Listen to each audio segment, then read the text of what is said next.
everybody knows the Phillies' problem all year has been their outfield. And while they grabbed Harrison Bader at the trade deadline, there's a current player on the roster that is really, really struggling and hurting this team in the lineup. I'm going to get into all of it today on the newest episode, excuse me, of Phillies Digest. And if you couldn't tell by the intro, that player that I'm talking about is Nick Castellanos.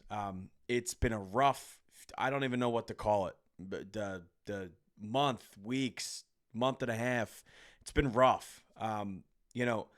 Nick Castellanos is a $20 million player. We all know his approach at the plate and just the way he goes about things. Not the best defender. He gives you the hot streaks. He gives you the cold streaks. Everybody knows what kind of player Nick Castellanos is, but it's been a really, really, really cold streak for Nick Castellanos. And, this platoon plan that's going on with the outfield right now, some people like it, some people don't, right? Harrison Bader's been in the lineup more against lefties. I do think it was a good sign today that he was in the lineup against righties in the Phillies loss, but they might have to start thinking about this with Nick Castellanos for a little bit, or at least start to move him back in the lineup, because once I show you some of these stats, it's not good.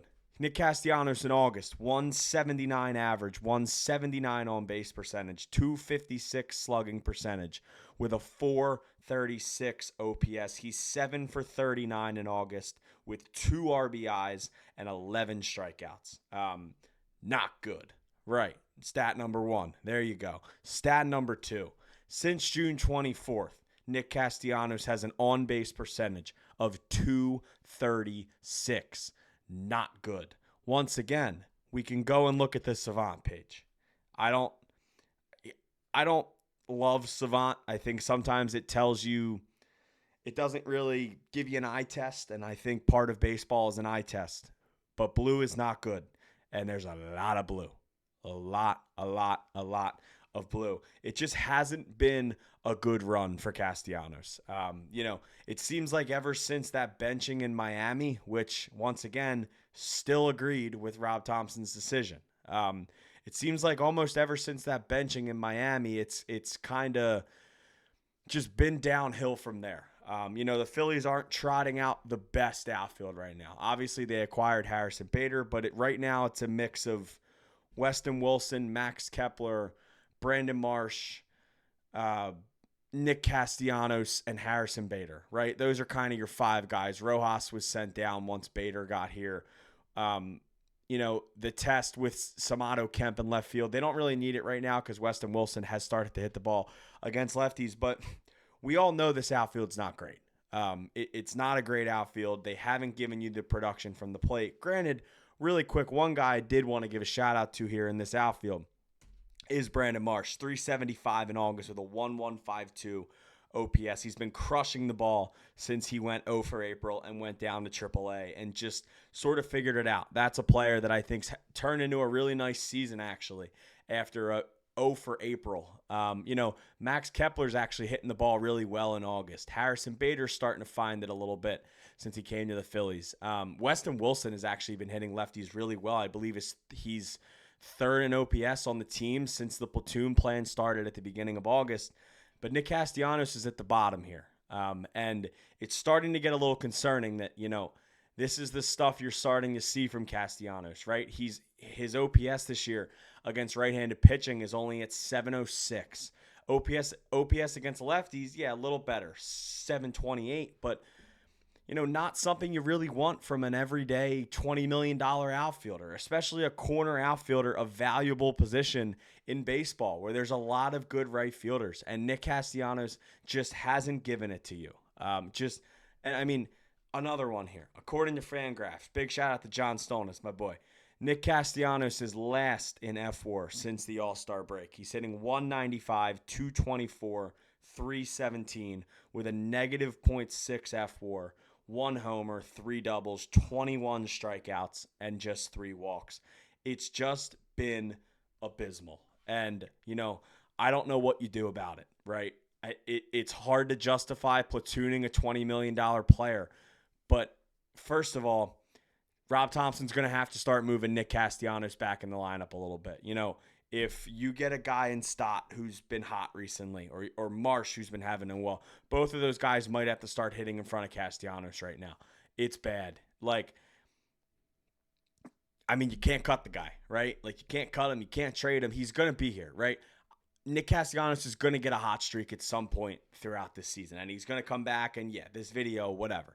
But this isn't just like a 2-week sort of rut here. This is just about 2 months now.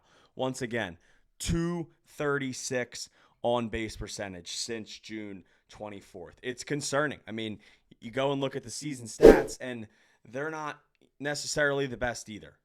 15 homers, 60 RBIs. He has a 297 on base percentage this year. He's walked just 23 times in 120 games now.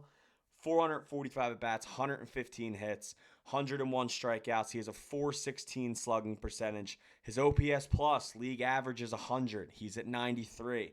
He's a below average baseball player right now. And it's not like the defense makes up for it. It's been a little bit of a rut. Like, it's just been really bad. Sorry, I think we were running into a little bit of technical difficulties there, but I think we're back. It just hasn't been good. And, when you have a guy like Harrison Bader, who I think will just, once again, benefit from playing more, and Max Kepler, I think the more consistent at bats, I think he's had a good August. He's earned to play a little more now. And, be in the lineup mostly against righties, but be in the lineup. Brandon Marsh has been, once again, unbelievable. Back to Marsh's stats. Sorry, wrong one. 1152 OPS in August. And then, that August 15th deadline is sort of creeping up on us. Not the end-all, be-all deadline, but that is sort of the day this year where you're going to see some prospects come up, because then there's a good chance they won't get to either that 130 at-bats or the 50 innings. They save their rookie status for next year, right? But, this is when the Phillies are going to have to start making a decision on this guy right here, Justin Crawford in AAA. 123 hits, 36 RBIs, 37 stolen bases. He's hitting .331 for Lehigh Valley this year with a .414 on-base percentage, .852 OPS. And, that could come at the cost of Max Kepler. Unfortunately, whatever you think of Max Kepler, he's been hitting the ball well recently. It obviously hasn't been a good year. But if Crawford's up, then Max Kepler's probably gone. I think it's as simple as that. But, this team has decisions to make. What do you do with Castellanos right now? I want to hear your guys' thoughts, because, first of all, he's got to slide down in the lineup. It's not working. No, the season's not over. I understand that. The Phillies have been playing some hot baseball. Yeah, they got shut down by the Reds pitching. Reds pitching had a really good series. Phillies still hold a nice lead in the NL East. The Mets actually just let up a 9-run inning to the Braves as I'm recording this on Wednesday night. So that lead shouldn't really matter. The change shouldn't go anywhere. As of right now, the Braves are winning. But, what do you do with Castellanos?